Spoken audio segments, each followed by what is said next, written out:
ইসলামে একটি যুদ্ধ হয়েছে নবীজি জীবিত থাকাকালীন। যুদ্ধটার নাম হলো মুতার যুদ্ধ। মুতার যুদ্ধ, যুদ্ধের নাম কি বলেন? যুদ্ধের নাম কি? মুতার যুদ্ধ। এই মুতার প্রান্তরে 3000 সৈনিক ছিল মুসলমানদের। বলেন কয় হাজার? যারা বলেন কয় হাজার? আর কাফেরদের ছিল 1 লক্ষ। তাহলে 1 লক্ষ রোমান সৈন্য আর এক মুসলমানদের 3000। 1 লাখের 3000 দিয়ে যদি আপনি ভাগ দেন তাহলে একজনের ভাগে কয়জন করে পড়বে ভাই? 33 জন করে। হিসাব করছেন নাকি? হিসাব দেন না, ক্যালকুলেটর আছে না হাতে? কয়জন করে পড়বে? আমি তো ওয়াজের আগে 33-এর ভাগ দিয়ে আসছি, কথা কন না কেন? একজনের বিপক্ষে 33 জন, এটা কি সম্ভব? কখনোই সম্ভব? সম্ভব কাদের জন্য? যারা ওই জায়গায় বসে দাঁড়ায় রয়েছে, কথা কন, তাদের জন্য। হ্যাঁ বাজানরা, আপনারা ওই জায়গায় রয়েছেন কে? ঝাইডের দৌড় মারার জন্যই ওই জায়গায় রয়েছেন নাকি? আসেন একটু ভিতরে আসতে হবে বাপ, ওখানে বসলে খারাপ দেখা যায়, ভিতরে চলে আসতে হবে। ওখানে বসেন না, মাহফিলের সৌন্দর্য নষ্ট করা যাবে না, ভিতরে আসতে হবে। কথা বলেন ঠিক না বেঠিক? তাহলে 1000-এর বিপক্ষে 1 লক্ষের বিপক্ষে 3,000, একজনে পড়েছে 33 জন। এটা কি সম্ভব? কশ্চিন কালেও সম্ভব না। এই জিহাদে বিশ্বনবী মুহাম্মদ সাল্লাল্লাহু আলাইহি ওয়াসাল্লাম 3 জন সেনাপতি নিয়োগ করেছিলেন। আপনাদের জানা আছে, এই 3 জন সেনাপতি নিয়োগ দেওয়ার পর বিশ্বাস করেন নবীজি প্রথম সেনাপতিকে বললেন, আমার পালক পুত্র যায়েদ বিন হারিসা কোথায়? তুমি দাঁড়িয়ে গেলেন। বললেন, আমার সাহাবী হযরতে জাফর বিন আবি তালিব কোথায়? তুমি, তিনিও দাঁড়িয়ে গেলেন। বললেন, আর 3 নম্বর সেনাপতি আব্দুল্লাহ বিন রাহা কোথায়? তুমি, তিনিও দাঁড়িয়ে গেলেন। 3 জন সেনাপতিকে বললেন, তোমরা এখনই বাড়িতে যাও, বিবি বাল বাচ্চা বাবা মায়ের কাছ থেকে শেষবারের মতো বিদায় নিয়ে আসো। প্রথম সাহাবী যদি শহীদ হয়ে যায়, প্রথম সেনাপতি শহীদ হওয়ার পরে দ্বিতীয় সেনাপতি ইসলামের পতাকা ধরবে।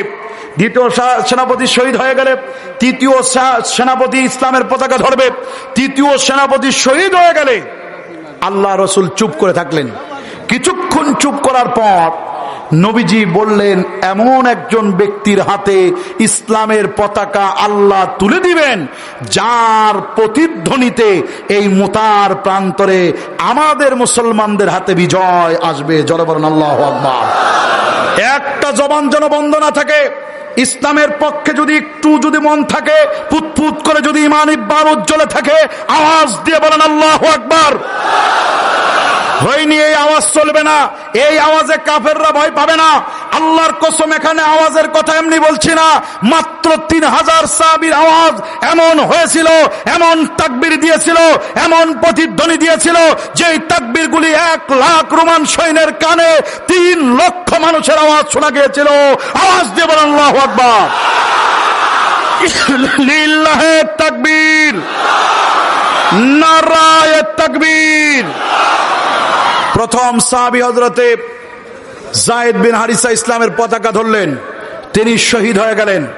দ্বিতীয় সাহাবী হযরতে জাফর বিন আবি তালিব ইসলামের পতাকা ধরলেন।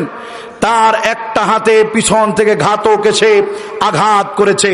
হাতটা ওই যে সুপারির ডাগো, ওই যে আপনারা দেখেন নারিকেলের বিভিন্ন দানা ডাগোগুলি ঝুলে থাকে না, মাঝে মাঝে মরে পড়ে যাওয়ার মুহূর্তে ঝুলে থাকে, ওই রকম তার হাতটা কেটে বগলের চামড়ার সাথে ঝুলেছিল।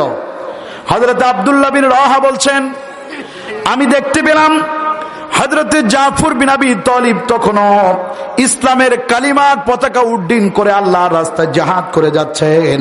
হযরতে জাফর বিন আবি তালিবের দিকে আমি তাকিয়ে আমার হাত বাড়িয়ে দিতে গেলাম, কিন্তু জাফর বললেন, এখনো আমি জিন্দা আছি, আমার দিকে তোমার হেল্প লাগবে না, সাহায্য লাগবে না। জাফর বিন আবি তালিব জিহাদ করতে করতে এই হাতটা তার ডিস্টার্ব দিতেছিল। ডান পায়ের নিচে কাটা হাতটা দিয়ে বগলের সাথে ঝুলে থাকা চামড়াটুকু একটা আল্লাহু আকবার বলে টান দিলেন। অমনি ডান হাতটুকুর ঝুলে থাকা চামড়া বগল থেকে ছিন্ন হয়ে জমিনে ধুলার মধ্যে মিশে গেল।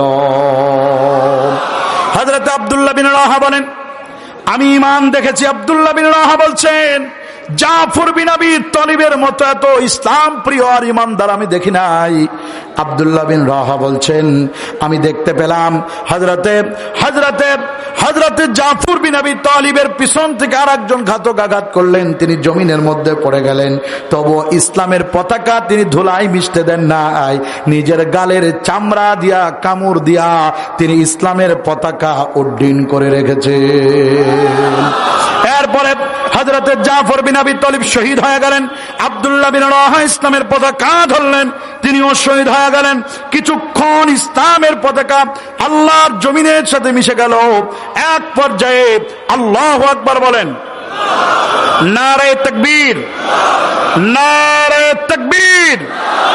প্রধান বক্তার আগমন, প্রধান মেহমানের আগমন, লিল্লাহে তাকবীর। ভাইরা, হযরত আব্দুল্লাহ বিন রাহা শহীদ হওয়ার পরে কিছুক্ষণ ইসলামের পতাকা জমিনের সাথে মিশেছিল।